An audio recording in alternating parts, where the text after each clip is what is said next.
Sejam todos muito bem-vindos. Hoje nós vamos conversar sobre A Letra Escarlate, do Nathaniel Hawthorne.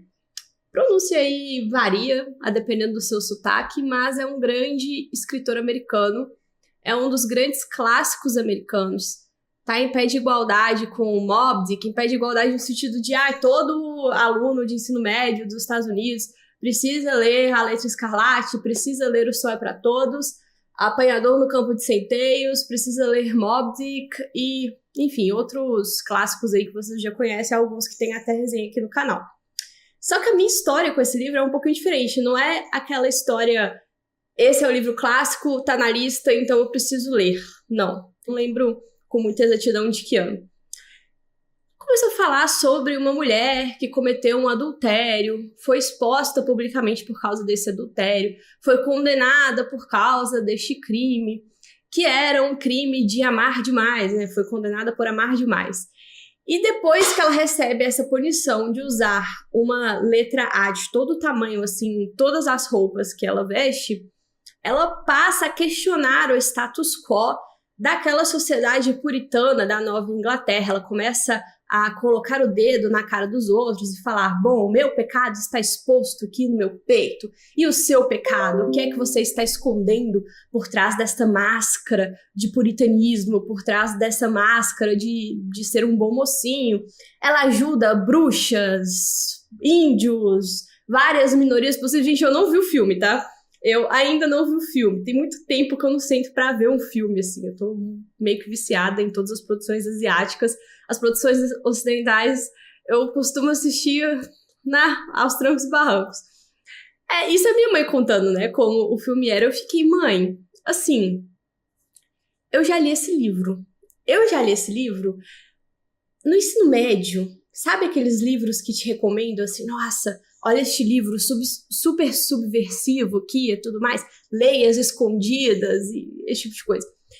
E é claro que já tem aí, né, 15 anos que eu fiz isso. Mas, pela minha leitura, não tinha muito a ver com esse filme, não. Assim, do que eu lembro, né, daquela leitura bem porcamente feita ali nos meus 15 anos, na verdade, essa era uma história de redenção cristã dessa mulher adúltera. Mas vamos fazer o seguinte, eu vou comprá-lo novamente, daí você vai fazer a leitura junto comigo. Tô tentando colocar minha mãe, assim, nesse ritmo de ler livros, bons livros de preferência, e não, tipo, pornô de elfo. E daí nós vamos ler juntas. E você vai me contando aí, depois eu vejo o filme e a gente vai descobrindo se o filme realmente tem alguma coisa a ver com o livro. E é lógico que o filme não tem nada a ver com o livro. O filme é uma adaptação inspirada na Letra Escarlate, mas não é uma adaptação que sequer pretende ser fiel ao livro. É diferente, inclusive, daquele filme do Coppola, do Drácula by Bram Stoker, que pelo título você esperaria que ele tivesse algum tipo de verossimilhança com o livro, mas, na verdade, o filme é um negócio... Nossa Senhora. Não tem palavras para descrever o quanto aquele filme destruiu o Drácula no imaginário de todas as pessoas que consomem produções hollywoodianas. E o filme... o livro, de fato, é muito diferente do filme, mas se o livro é realmente diferente do filme, então o livro não é esse tratado feminista, esse tratado tipo força para as mulheres, vamos desafiar a sociedade puritana. Não, o livro realmente não é, mas ele também não é propriamente dito uma história de redenção cristã, do jeito que eu me lembrava lá de 15 anos atrás. E na verdade mesmo, eu achei um livro muito ruim. Assim, desculpe-me as pessoas que gostam da Letra Escarlate, desculpa aí o cânone dos livros clássicos americanos, desculpa aí todos os críticos literários que já estudaram, já se debruçaram sobre esse livro, tentando encontrar os seus infinitos significados.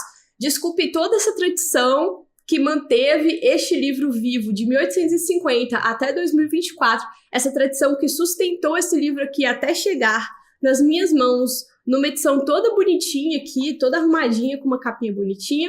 Eu preciso pedir perdão porque eu achei este livro simplesmente horroroso. E ele é horroroso. Eu vou tentar explicar o porquê que eu achei o livro horroroso, mas eu vou fazer isso só no final dessa resenha. Por quê? Antes disso, eu preciso te convencer a ler o livro e a não confiar na minha opinião.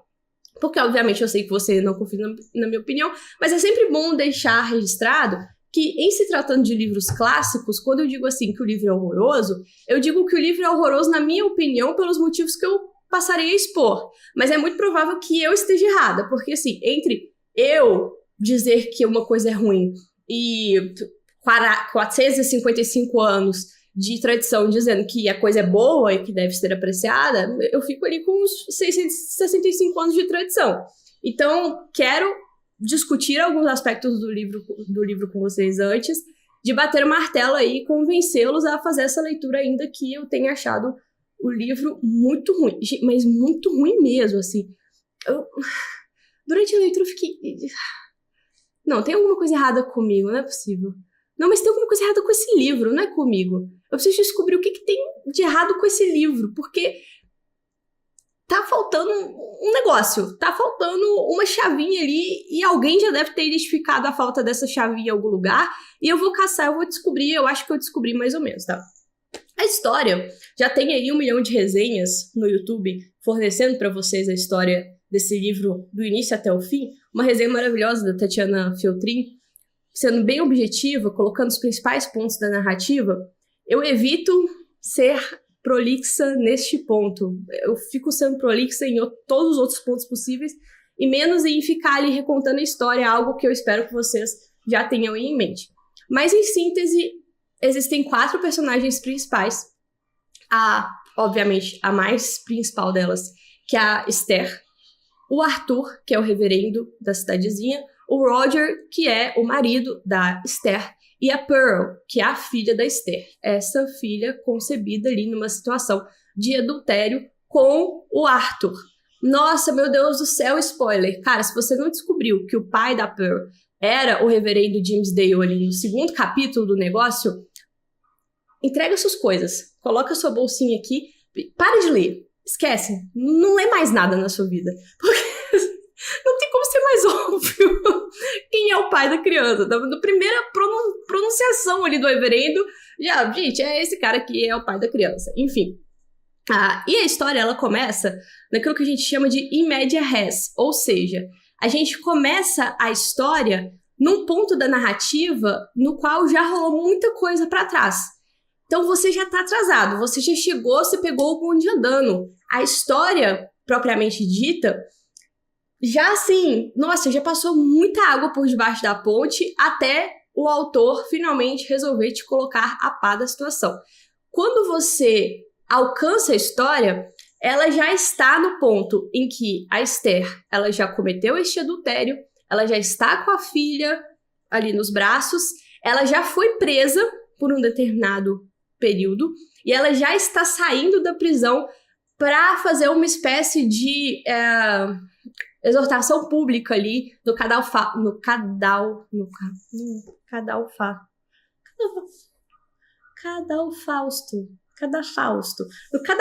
da cidade. Ela vai ficar sendo exposta ali durante algumas boas horas para toda a cidade vê-la, ver o crime que ela cometeu, porque o crime de adultério, ali dentro daquelas condições puritanas da Nova Inglaterra, era um crime punido com a pena de morte. Ela só não foi punida com a pena de morte por causa de algumas circunstâncias atenuantes que aplicaram ao caso dela. Quais são essas circunstâncias atenuantes? Descobrimos logo em sequência. O marido desta senhora, ela ficou sumido por 2 anos. Ela foi na frente para Nova Inglaterra, o marido disse, vai que eu já tô indo, vai na frente que eu já tô indo atrás.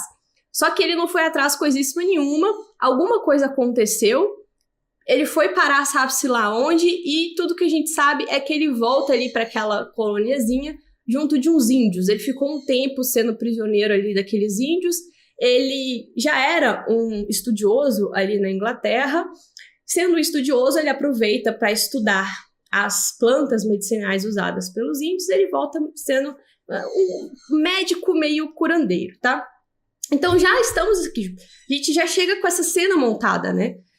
A mulher já tá lá sendo exposta, o marido dela tá observando aquela exposição, a filha dela já nasceu, já está nos braços, e o Dimmesdale, o Arthur, ele já está olhando aquilo ali, contemplando aquela situação toda, e ele já está sendo, de certa forma, punido interiorizadamente, dentro do seu próprio coraçãozinho, por causa desse crime que cometeu, embora ele não tenha sido pego. A Esther, ela se recusa a dizer quem é o pai da criança, e ela se recusará a dizer quem é o pai da criança até o final do livro, né? Ela vai suportar as punições decorrentes daquele crime sozinha. Uma outra história que começa em média res e que tem uma influência declarada na Letra Escarlate é Paraíso Perdido, do John Milton. Lá em Paraíso Perdido, do John Milton, a história já começa com Satanás no poço do inferno. Ele acordando ali no poço do inferno. E os paralelos são muito óbvios. Daí a gente já falou sobre isso. Os paralelos são muito óbvios, tá? O Satanás acorda ali no poço do inferno e quando ele acorda ali, ele precisa descobrir o que é que ele vai fazer. E daí, somente ao longo da narrativa, a partir de vários flashbacks, que nós vamos descobrir tanto o que rolou com a Esther, o Roger e o Arthur Dimmesdale, e também a gente vai descobrir o que aconteceu com Satanás, né? Por que ele estava indo no poço do inferno e tal. E tanto este grupinho aí do terror, da Letra Escarlate, quanto o grupinho do terror de Paraíso Perdido, que é 1/3 do céu, dos anjos que caíram, eles caem por 9 dias e 9 noites. Só que no caso da Letra Escarlate, eles caem por 9 anos. Porque a queda começa não com o adultério em si, mas a queda começa com a separação da Esther e do Roger. Então, contando os 2 anos que ele ficou separado, mais os 7 anos da culminação aí da história, temos aí 9 anos. Então, também são paralelos óbvios. Outro paralelo muito óbvio é a questão, obviamente, da queda, né? Então, temos aí um Adão e uma Eva, claro, e temos um Adão e uma Eva que foram expulsos do paraíso. Essa expulsão que obriga Adão e Eva a caminharem para sempre, né? Você nunca mais vai encontrar o seu lar. Aquele lar que era o lar ideal foi perdido e a partir de então você é condenado a ser um peregrino. Você vai rondar aí até os confins do Judas, mas você nunca mais vai se sentir completo. O exílio, no livro, ocorre de 2 formas. Ocorre na figura da Esther, que vai se exilar da sociedade. Ela se exila para uma cabaninha ali, afastada da sociedade, às margens da floresta.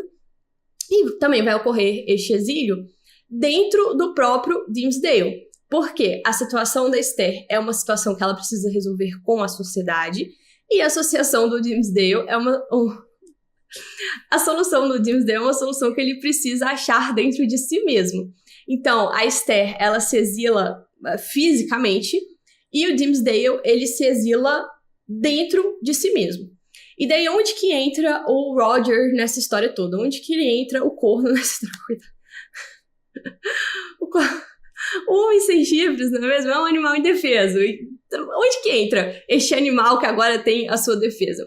Ele entra fazendo o papel do Satanás, porque ele será aqui nessa história o provocador do escândalo.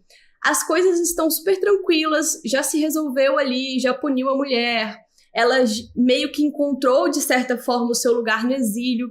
O Dimmesdale está sucumbindo interiormente, assim, sem ninguém saber, né? Ele com ele mesmo, assim, todos os dias, quando ele acorda, ele precisa colocar a máscara ali de ser um ótimo pastor e viver, mas tudo certo, ninguém sabe de nada.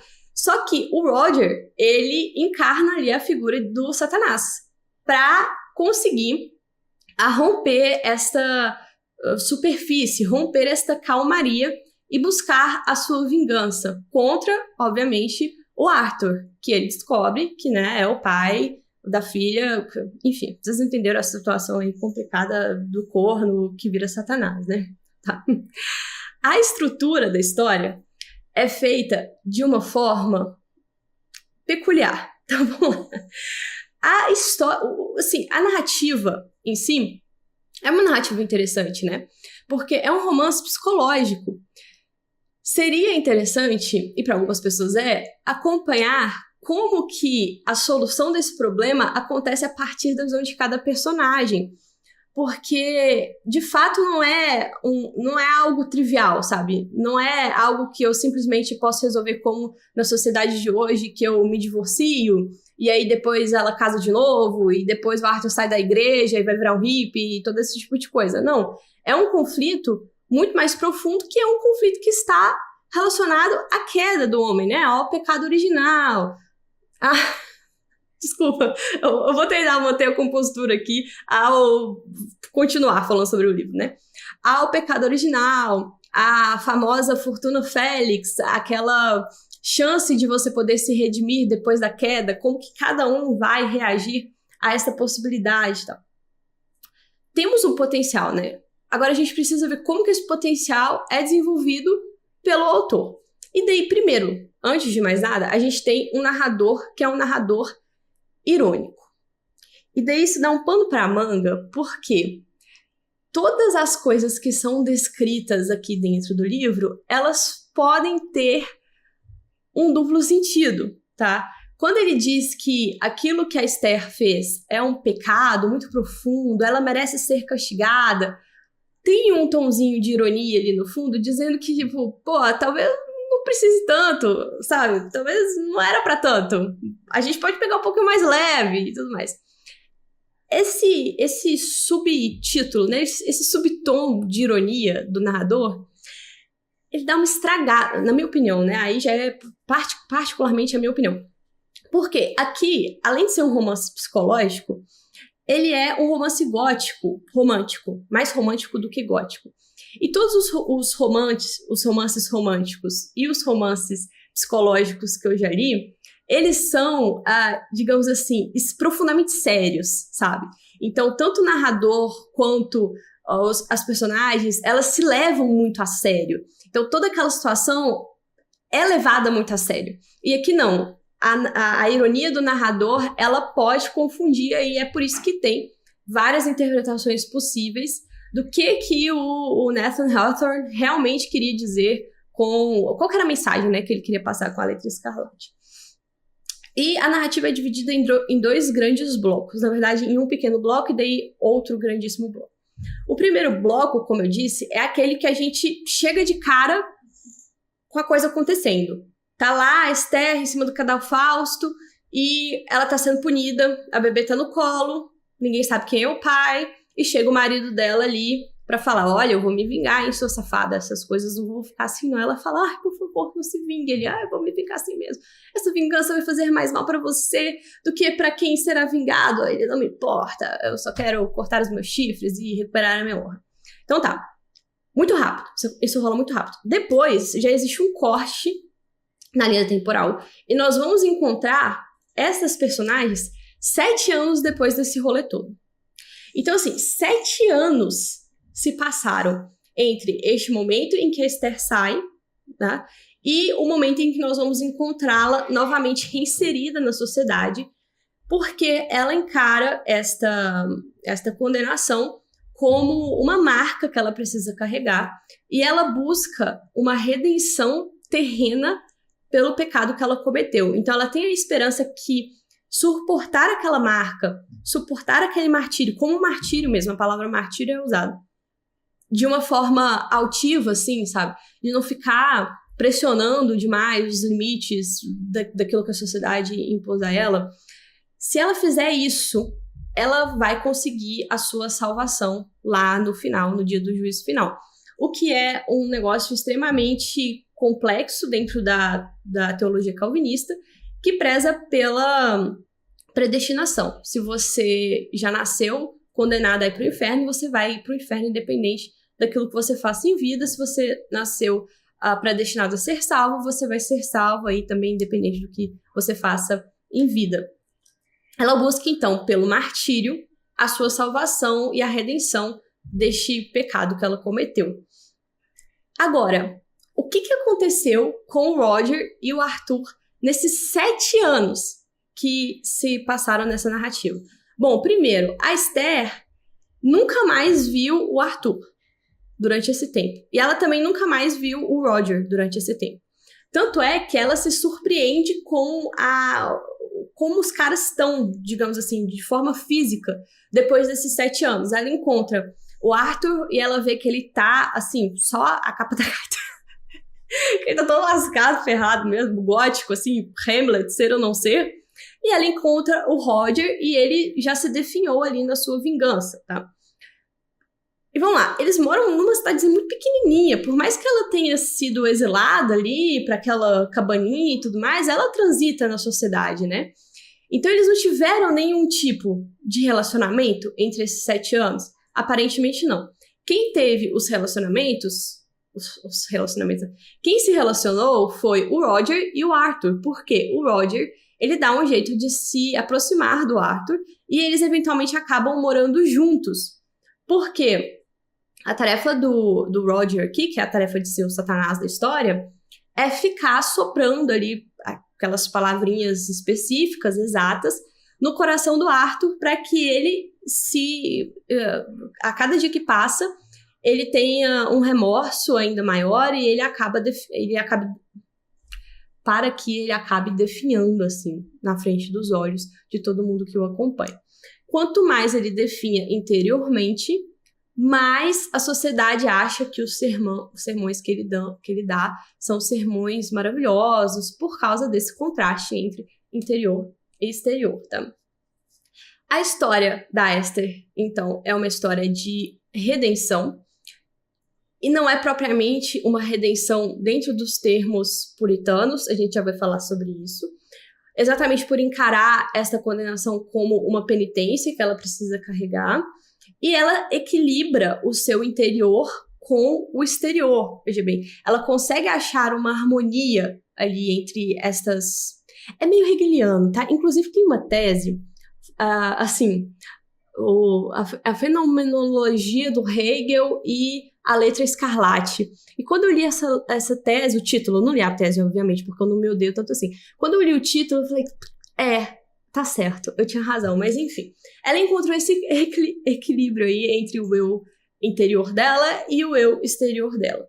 Já o Arthur, obviamente, entra em desespero. Despair, que é a tradução para desespero em português. Eu nunca achei uma palavra que seja tão profunda quanto despair, né? Ele meio que dá uma de Macbeth, sabe? Ali naquele último discurso do rei, que ele diz, olha, amanhã e amanhã, sempre será amanhã e tudo mais. Ele realmente abraça o desespero, assim, esse despair, e no final das contas, esse desespero acaba o consumindo, né? Nem preciso contar o final, vocês já imaginaram o final, né? O Roger vira, como eu disse, este Satanás, o provocador do escândalo, então ele é uma representação satânica na literatura, ou pelo menos ele deveria ser, e daí a personagem mais emblemática acaba sendo a filha da Esther, que é a Pearl. Pronúncia maravilhosa, né? Pearl. A Pearl, que nem foi traduzida aqui nessa versão aqui da Penguin.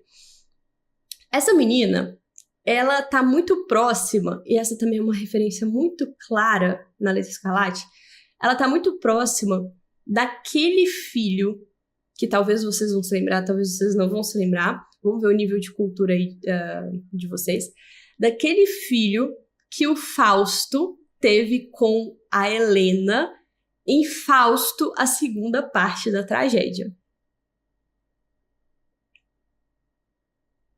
Aquele momento em que o professor para a aula e pergunta, vocês leram o capítulo da aula anterior? Ele ficam todos os alunos assim olhando.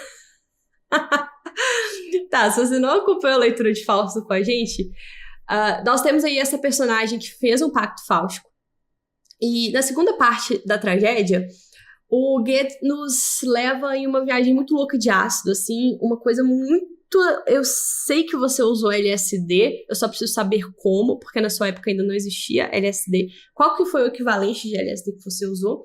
Em uma dessas viagens de ácido, o Fausto, ele pede para que o capeta invoque o fantasma da Helena de Troia. Porque ele é simplesmente apaixonado com a Helena de Troia. E daí ele consegue viver um tempinho com a Helena de Troia. De mentira, tá? É tudo coisas da cabeça do Fausto, é tudo ideias aqui imaginárias.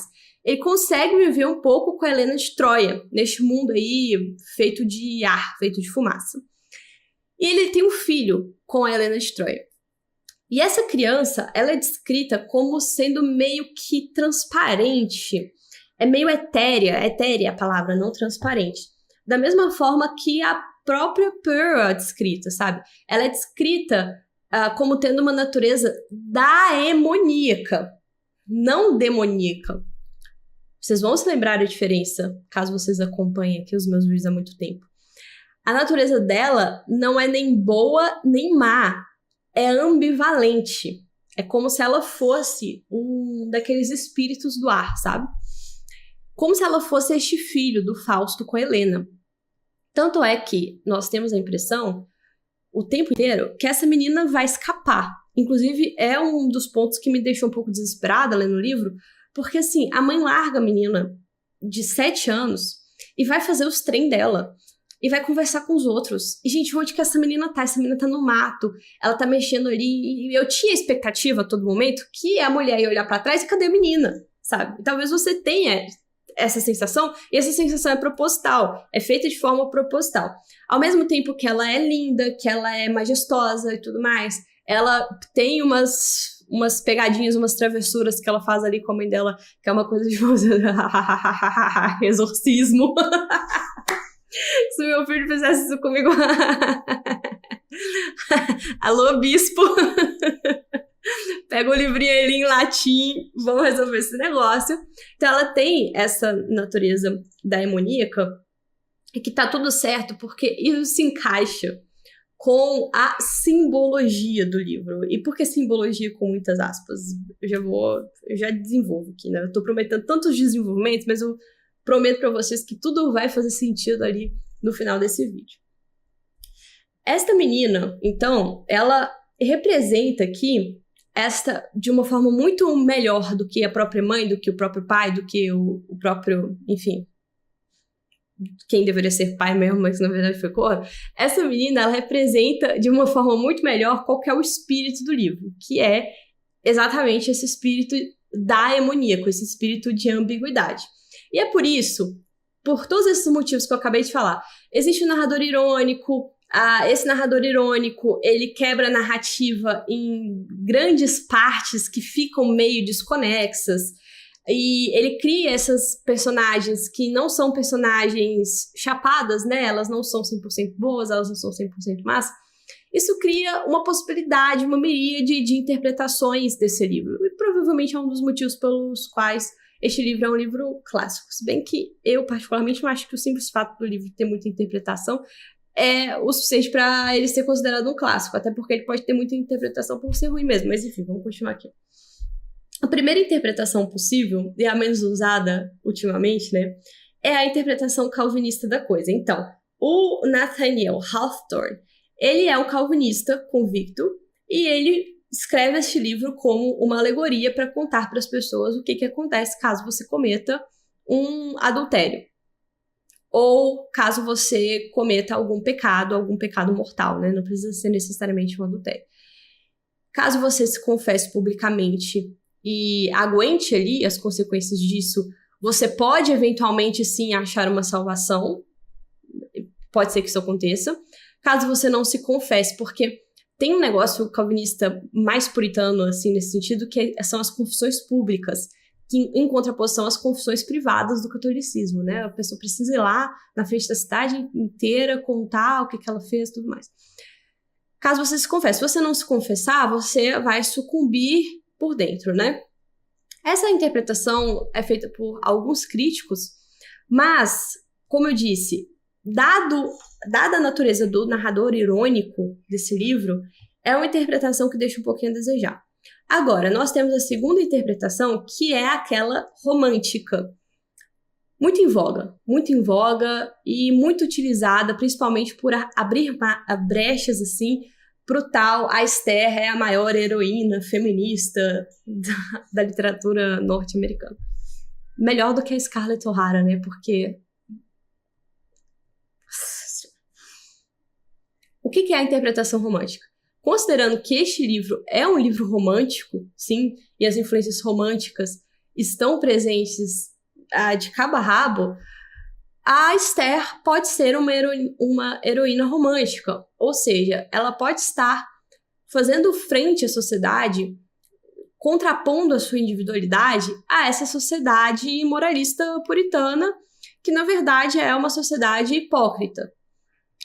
Sendo assim, esta seria o modelo, a Esther seria, tipo assim, um modelo de anti-heroína, né? No sentido de anti-heroína, no caso de ser anti-sistema, porque ela abraça o amor dela, não importa qual o custo disso, ela não fala o nome do pai da criança, ela cria essa criança a muito custo e tudo mais.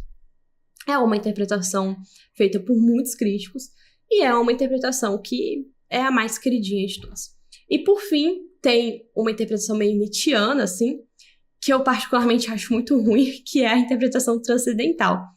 Dizendo que a Esther, na verdade, ela busca ali ir além do bem e do mal, né? Ela busca criar uma nova verdade, ela busca...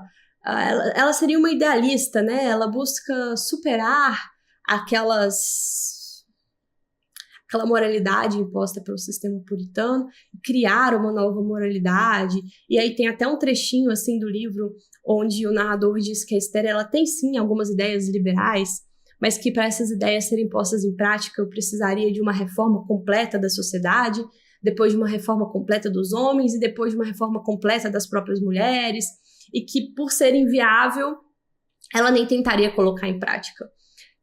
Eu, particularmente, tenho a minha própria, assim, né, a crítica literária aparecendo aqui, mas eu tenho a minha própria, sei lá, minha própria suspeita, tá, com relação à Letra Escarlate. A proposta do Nathaniel Hawthorne não é fazer uma alegoria calvinista, mas é fazer uma alegoria mais calvinista do que o próprio calvinismo, tá? Porque é o seguinte, da onde que vêm os puritanos? Os puritanos, eles são uma cisão dentro da igreja anglicana. Não, mentira, não é dentro da igreja anglicana. Os puritanos são uma seita, vamos falar assim, né? São uma seita que achava que os anglicanos ainda eram muito católicos pro gosto deles. Ainda mantinham muitas instituições católicas, muitos rituais, muitos sacramentos católicos, e que, na verdade, eles precisariam de uma fé mais pura. E uma fé mais pura também muito voltada aos aspectos da moralidade, que é pelo que eles mais são conhecidos, por serem uma espécie de seguidores de Deuteronômio a todo custo, sabe? Então, vamos lá. Eu tenho reforma protestante. Ponto 1. Uma cisão da autoridade da Igreja Católica. Depois da reforma protestante, ali Lutero, Calvino e tal, eu tenho a reforma anglicana, a cisão da Igreja Anglicana com a Igreja Católica. O objetivo, obviamente, era nacionalizar o poder da religião e submeter a Igreja ao Estado, como foi feito. Por consequência, talvez garantir alguns divórcios e assassinatos das ex-mulheres, mas isso aí era só uma consequência, tá? Uma consequência feliz de nacionalizar a igreja. Depois disso, várias rupturas foram acontecendo, porque a partir do momento que a primeira autoridade é quebrada, absolutamente nada garante que as outras autoridades também serão quebradas. Em um ciclo infinito, que você consegue observar, inclusive, até hoje, a infinidade de igrejas neopentecostais que surgem aí à torta e à direito. Então, eu tenho os anglicanos, eu tenho os puritanos abaixo dos anglicanos, né, como sendo, assim, uma espécie de a seita da seita. E, por fim, eu tenho uma outra seita, sempre entre aspas, tá, gente? Estou usando seita não de forma pejorativa, só por não ter outra palavra melhor para designar, que é a seita de uma mulher chamada Anne Hutchinson, que é mencionada no livro uma caralho de vezes, tá? Essa seita dessa mulher ela procurava se distanciar dos puritanos e da teologia calvinista, pregando a salvação pela graça, ou sei lá, e não pelas obras, um negócio assim. Essa mulher, ela liderou um movimento aí, uma seita evangélica, e ela foi exilada também da cidade onde ela estava. Foi para outra cidade e depois ela, o marido e os filhos acabaram morrendo em um ataque de índios ali naquela própria região ali de Massachusetts, onde a nossa história da Letra Escarlate acontece. Então, para mim, tá mais do que óbvio que a ideia do Nathaniel, e ele fala dessa mulher sempre de uma forma muito positiva. A ideia do Nathaniel é o seguinte, mostrar pra gente o que é o verdadeiro cristianismo. Veja bem, que é a proposta de todas as seitas, né? Olha, isso aí que vocês têm não é o cristianismo de fato. O que eu quero é, na verdade, o cristianismo de verdade, né? A proposta dele, então, é esse puritanismo que levou, inclusive, às perseguições das bruxas em Salem, que foi feita por um avô do próprio Nathaniel, do qual ele buscava um distanciamento. Esse puritanismo aí, ele não é o cristianismo de verdade. O cristianismo de verdade é este que eu estou te contando aqui. É este cristianismo que esta moça chamada Esther levou a cabo. Que é um cristianismo que está mais preocupado com fazer caridade, que é um cristianismo que está mais preocupado em ajudar as pessoas. A Esther virou uma espécie de freira ali ao longo da narrativa, que está preocupado em proteger as pessoas que ama. Ela protege a própria filha, ela protege o próprio pai da filha, ela tem uma preocupação ali também com o próprio marido, que é o Roger e tudo mais. Ela nunca desejou mal para aquele cara ali, ela só tem uma sensação, que é uma sensação muito clássica, né, que toda mulher que divorcia pensa assim, quando ela olha para o passado, ela lembra de quando ela estava ali na lareira e ele estudando, e ela tinha uma falsa percepção de que era feliz, mas na verdade ela tinha sido convencida de que era feliz, e ela não era feliz coisíssimo nenhuma. Muito bom, né, Daniel? Inclusive, você deve conhecer um pouco as mulheres, porque elas são exatamente assim. Não, eu olho pra trás e aquilo que eu achava que era felicidade não era felicidade. Eu só estava me enganando e tudo mais. Então, pra mim, a proposta é essa, né? Tipo, vamos lá, essa moral puritana aí a gente precisa superar, a gente precisa achar uma nova identidade cristã ali.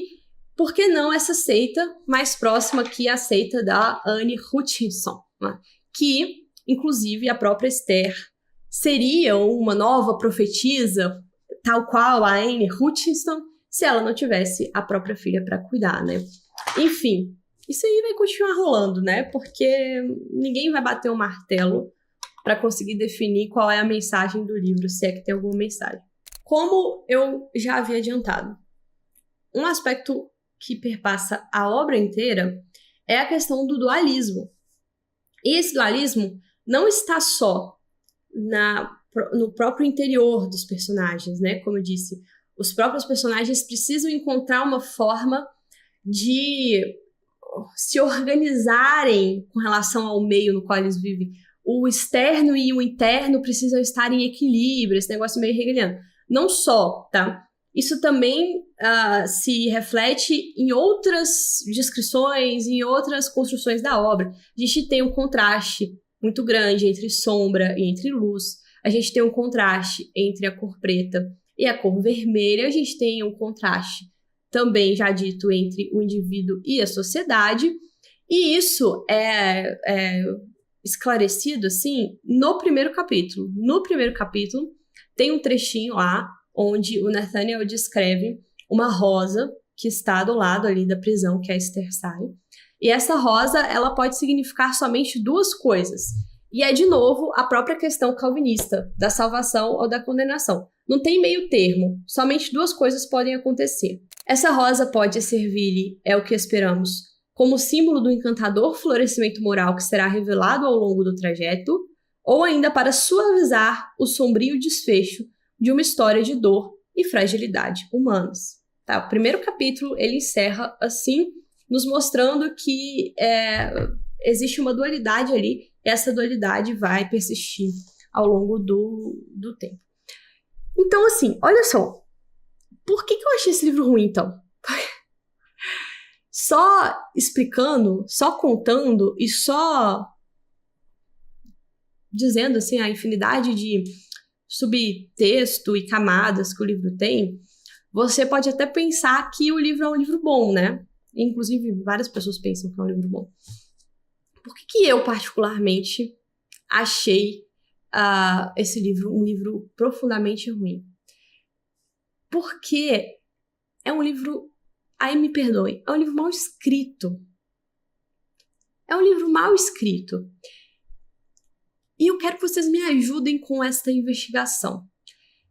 Ele é um livro, primeiro, profundamente americano.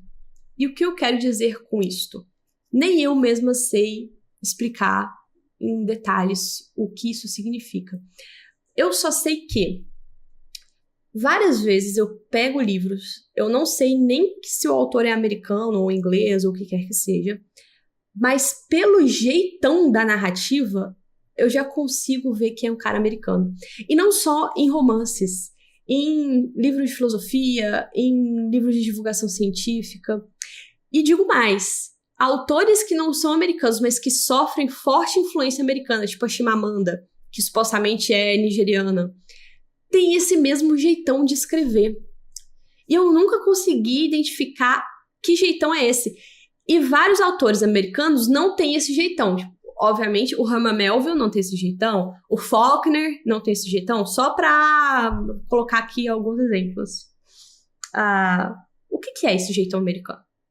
Gostaria de entender um pouco mais, não consegui achar nas minhas pesquisas aqui literárias, nos meus artigos aqui literários, American Way of Writing, algo parecido, mas ele existe. Daí eu fiquei aqui confabulando aqui com os meus caracóis, que são poucos, que talvez, e eu digo talvez, seja um jeito que o cara escreve o livro já pensando na adaptação. Aí, no caso aqui, seria uma adaptação para teatro, né? Porque, obviamente, não existia cinema nessa época. E, nos tempos modernos, o cara já escreve pensando no filme que a Netflix vai produzir. Faz sentido? Não sei se faz sentido, mas fico com essa sensação. Me contem aí se vocês têm essa sensação também. Segundo, como o cara já pensa na adaptação para o teatro, ou ele já pensa na adaptação para o cinema, o livro é mais focado em contar pra gente como que os personagens estão se sentindo através dos diálogos e menos através do desenvolvimento psicológico desses próprios personagens. Quando o Roger encontra com a Esther, ele encontra ela no segundo capítulo, ou no terceiro, no máximo, acho que é no terceiro capítulo. No terceiro capítulo ele encontra com ela. Eles trocam ali algumas ideias, né? E ele faz um monólogo, assim, sabe? Ele faz um monólogo dizendo como ele estava se sentindo com relação àquele assunto. Eu até tinha marcado esse monólogo aqui, mas... tá. Olha só. A gente não conhece o Roger, a gente não conhece o relacionamento dele com a Esther. A gente acabou de chegar na história, tá? Pra mim, tanto fez, tanto faz. Se eles morressem aqui nesse exato momento, podiam morrer em paz, porque eu ainda não descobri nada sobre eles. Mas já de cara, a gente já tem o seguinte diálogo. Conhece-me assim tão pouco, Esther Prynne? Seriam os meus propósitos tão levianos? Mesmo que pensasse em me vingar, o que poderia ser melhor do que manter vivo o objeto desta vingança? Do que lhe administrar remédios contra todo mal e risco de morte? De modo que esta ardente vergonha possa continuar a queimar sobre o teu peito?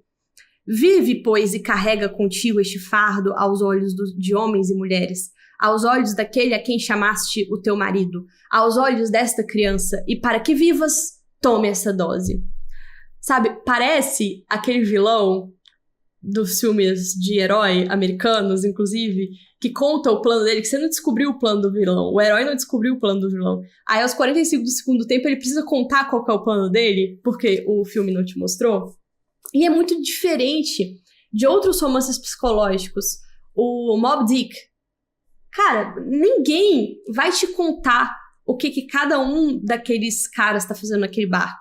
Ninguém vai te contar o verdadeiro significado da Moby Dick. Tipo, o Ahab não chega pro nosso personagem e diz: olha, Ismael, esta baleia, na verdade, significa a vingança que eu busco ter contra a verdadeira estrutura de todas as coisas.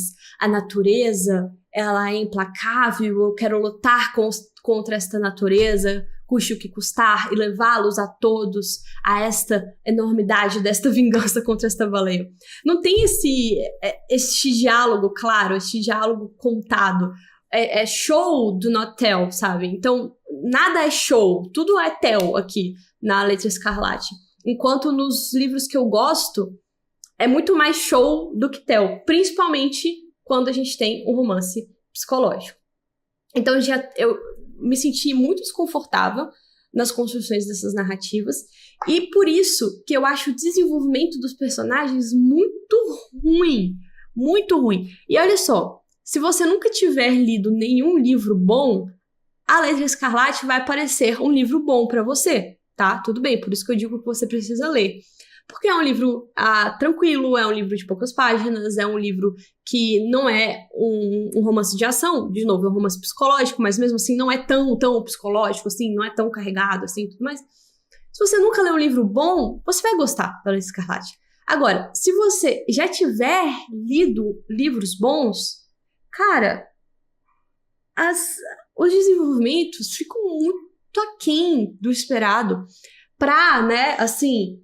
Vamos lá, a gente tá falando de literaturas que são excepcionais. Compara, por exemplo, a destruição interna do Arthur Dimmesdale com do Roger Raskolnikov. Coitado do Dimmesdale, sabe? Coitado. É até sacanagem, juro. Eu acho que até sacanagem comparar, assim. Tipo, vai comparar Dostoiévski com o Nathaniel Hawthorne. Mas, pô, não são ambos clássicos, assim, né? Teoricamente, os romances não são romances psicológicos, e a gente tem essa questão da culpa que consome os dois. Nossa, fraco, fica muito fraco. Compara, por exemplo, a questão do Roger e da escolha dele, né, de vingança. Será que eu vou me vingar? Será que eu não vou? Tal. Compara isso com o dilema do Jean Valjean. Para não falar, não, por favor, não use os russos para falar de romance psicológico. Vamos usar um francês, sabe? Compara. Meu Deus do céu, o derretimento mental que o Jean Valjean tem antes de se entregar ali na corte, para de fato ser julgado, para não deixar que um inocente morra no seu lugar, é uma coisa... De novo, dá dó. A gente fica com dó. Aí agora, tem um personagem que faz um pacto fáustico, né? E tem toda essa questão de existir ou não, que, por favor... Pra mim, isso não nem entra como sendo uma questão. Foi tão mal feito que pra mim nem dá pra imaginar que tem, de fato, um elemento das trevas ali, demoníaco, rolando. No máximo com aquela criança encapetada. De resto, porque o Dimmesdale fez ou não fez um pacto com o capeta na floresta. Porque a Esther fez ou não fez um pacto com o capeta. Não tem essa questão, porque houve essa proposta, supostamente deveria existir ali a penumbra ali do demoníaco ali em cima, mas ela não foi, sabe? Não foi. Compara esta penumbra ali, esta aura do demoníaco com o Morro dos Ventos Uivantes da Brontë. Simples, é só fazer isso. Pega ali o Morro dos Ventos Uivantes, pega o Heathcliff e compara o Heathcliff com o... nem dá pra fazer isso, né? Tipo, que nem eu falei, fica bem aquém. Fica bem... Compara o Ahab, que eu acabei de falar, né? Que é um personagem fáustico. Pega ali qualquer livro, não precisa ser tão bom assim, nem tô falando, de fato, do Fausto, do Goethe, nem tô falando do Dr. Fausto, mas... Um livro cuja questão do pacto fáustico seja secundária e mesmo assim ela foi desenvolvida de uma forma a colocar esta carga ali em cima da narrativa para você ficar sempre se perguntando, mas será que só tem homens aqui? Será que tá ser humano aqui? deve ter uma pontinha ali do divino mexendo ali de cima para baixo, né? Então, quando a gente coloca os desenvolvimentos desses personagens comparados a desenvolvimentos de personagens que sofrem com dilemas parecidos, aí você fica, ai, não, tá ruim, sabe? Tá ruim. Vamos trocar? Troca. Me dá o livro que você tá lendo e eu te dou o livro que eu tô lendo.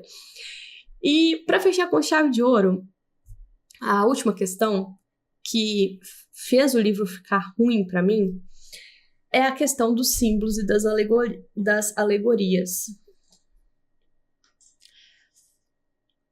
O livro é cheio de simbolismo. Tudo simbolismo absurdamente claro. Tão claro, mas tão claro, que não é simbolismo, é alegoria, sabe? Fui entender a diferença entre uma alegoria e um símbolo e caí exatamente no colo do Coleridge, que é um dos grandes poetas românticos que inspirou bastante também o Nathaniel, e que tem algumas personagens ali nas suas poesias que poderiam ser comparadas a Esther, por exemplo, ou a própria Pearl, por exemplo. E o Coleridge explica que a alegoria, ela é uma espécie de representação que pode ser traduzida. Veja bem, vou dar alguns exemplos assim, ruins, mas é só para deixar claro. Quando eu digo que eu tenho uma Branca de Neve, ela é branca como a neve, isso é uma alegoria. Eu dizer que ela é branca como a neve é fácil de explicar. Por que ela é branca como a neve? Bom, porque a neve é branca e ela é uma mulher branca. Tenho aqui uma alegoria que foi feita. Agora, quando eu digo que Moby Dick é branca, eu já tô em um outro patamar. Porque eu não consigo entender por que Moby Dick é branca sem usar os símbolos, o simbolismo do branco. Que não é uma coisa chapada assim. Porque o branco, de forma externa, parece ser algo puro, virginal, tudo mais, relacionado ao bem, tudo mais. Mas dentro do simbolismo do branco, eu também tenho a sua face oculta. Então não é simples dizer que Moby Dick é branca porque a baleia é branca. Não é simples assim.